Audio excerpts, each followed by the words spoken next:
Well, if you pre-order the gaming bundle, you'll be able to get a taste of what Xbox has in store when you get the Note.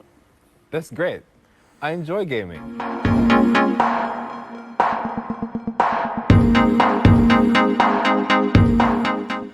Good evening, guys. Welcome back to ADN Tech. So, like I said yesterday, I was really looking forward to the Samsung one today, and I'm not too sure why. I think I was just looking at the leaks and stuff, and I got really sort of into what was coming out. I followed it from like a visual thing. I didn't really follow the leaks from. I didn't read up on it. It was just things I saw.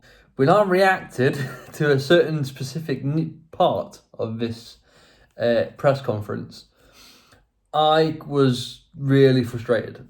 The keywords for today are ecosystem and bronze. I've never seen them shove the words ecosystem and bronze down your throat so much. It's fine the first couple of times you hear it, but I was sick of hearing the word ecosystem, and I was sick of them absolutely loving this bronze colour, which, to be honest, it's just a cheap rose gold, isn't it? You know what I mean? If we're being honest, and that was cool 3-4 years ago. So the Note 20, I'm going to sort of just mix and match between the specs. There's videos out there that, they're going to give you a full rundown of the cameras and the specs, but I'm just going to give you a basic thing. The Note 20, the actual baseline Note 20, I don't understand why it exists. I don't understand why you'd buy one. They're definitely, if you go onto the Samsung website, you are automatically thrown towards the Note 20 Ultra. So, you have to really click to get to that Note 20. It's definitely the less loved child out of the two, really. The design in general looks great. I really do like the Note 20 Ultra design. I do think it's quite a nice design, to be honest. The slim bezels, not too fan of the curved screen, but overall it looks really modern, it looks really fresh, and both phones really look quite nice. And you go into this, I went into this today thinking, okay, it's going to be a Note 20 Ultra, both going to have glass designs, so they're going to be made of glass. And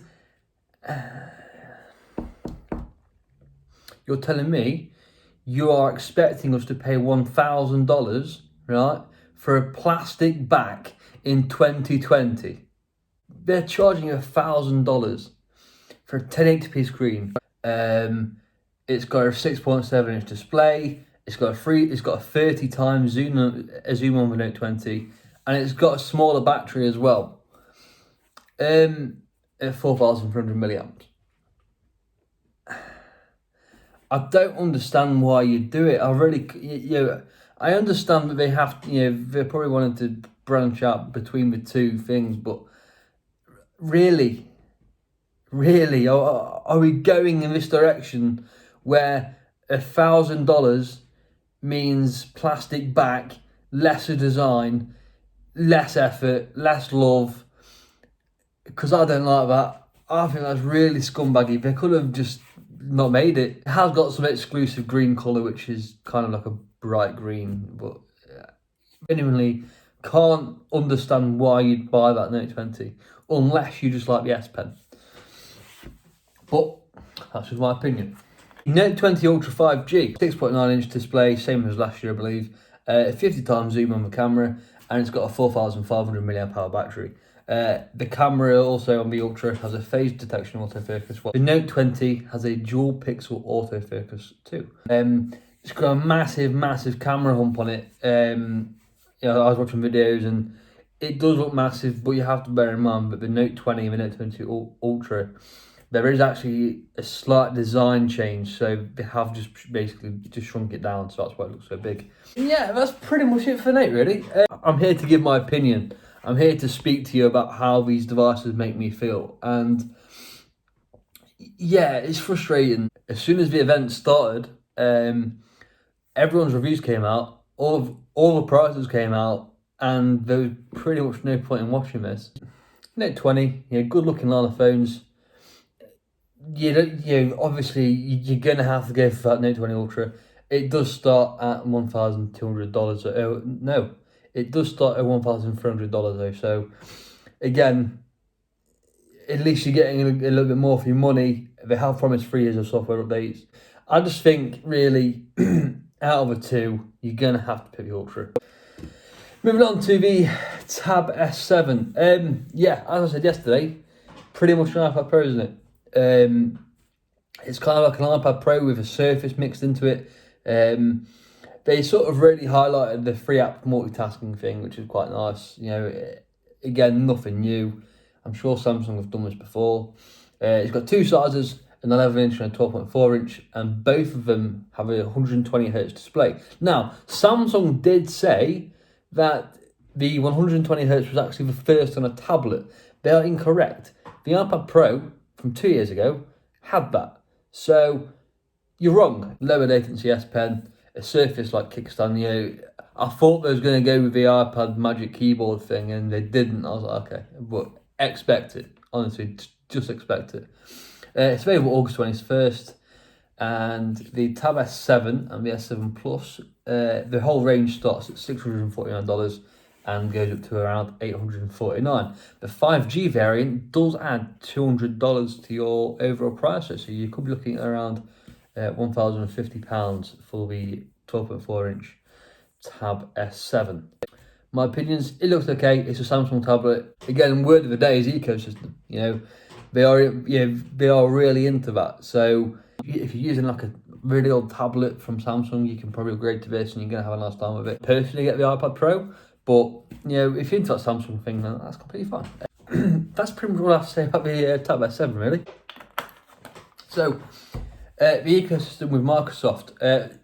This was kind of a weird thing. They've really kind of taken a lot of what you'd expect with iOS and they've merged it with Microsoft, you know, like note syncing and gallery syncing and reminder syncing as well. It's quite interesting that Samsung actually do more than what Google do with Android. But that just seems really weird to me, you know. I can't really understand why Google aren't doing it. But yeah, fair play to Samsung, you know. Apps on the desktop thing, I'm not too sure about that. You know, why are you going to want to launch apps on your desktop? If you've got a big screen, you're not going to want to use a small mobile. You know what I mean? Definitely exciting. I really do like the idea of Game Pass going there. I think, you know, the more and more this relationship between Samsung and Microsoft evolves, it's going to be quite nice. Hopefully Samsung have some software things on the new Surface Neo and Duo that are coming out later on this year.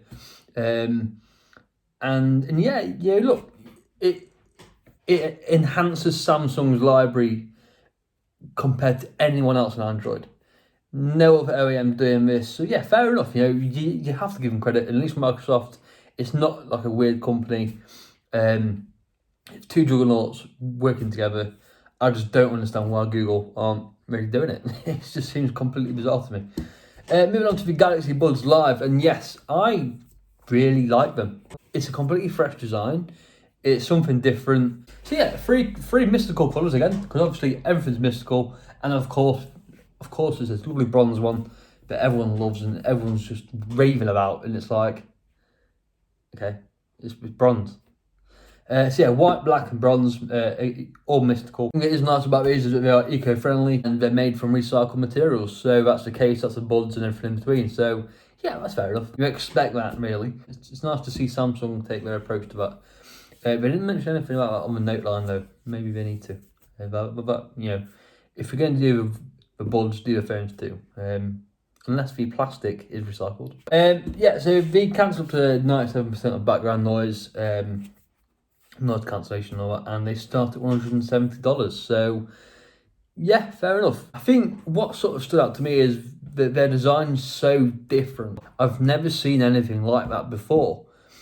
So I'm interested personally to see how these things sound, to see how these things work. I'm looking out for these reviews, you know, because I think, you know, this could be quite a nice way for people who don't want the AirPod look. You know, that's the buds. They look great. It's something different for a change. It's nice to see something different. And then finally, the Galaxy Watch 3. So based on the original Galaxy Watch, this one's 14% slimmer. It's 15% lighter than the original. They showed some sort of like customizable face. I think she took a photo of like her clothes, and it took the colours from her clothes and create a watch list. It was really cool, to be honest. You'd never use it, but I like to think, where do these people get these ideas from? Samsung's got a whole range of faces that you can use, so it's all very nice, isn't it? Really. There's ECG and blood monitoring capabilities. They aren't actually available yet. I'm not sure if you know that, but they aren't actually part of this lineup just yet. I think when they get announced, there'll be a software update. I think we've got to wait for some like approvals, especially like in America and stuff. So they'll probably start rolling it out. We saw the exact same thing with the Apple Watch Series 4, so it's not an issue, really, is it? Blood oxygen detection, and these things start at $399. So yeah, decent. It's another Samsung watch. It's got the rotatable bezels. It looks alright. It does look quite nice, to be honest. You can't really say anything less about it. If you're into round watches, you're going to be into this thing. And yeah, it's just a small update, just making things a little bit neater. And overall, Samsung have done quite well today. I just got halfway through the edit, and I realised that I actually left out the Z Fold. It's a quick one. Yeah, I think it looks great. I think it looks really nice. It comes in two colours, Mystic Bronze again and black. It's got a hole puncher's time, the triple lens on there as well. When it's folded out, it's a 7.6 inch 120Hz display.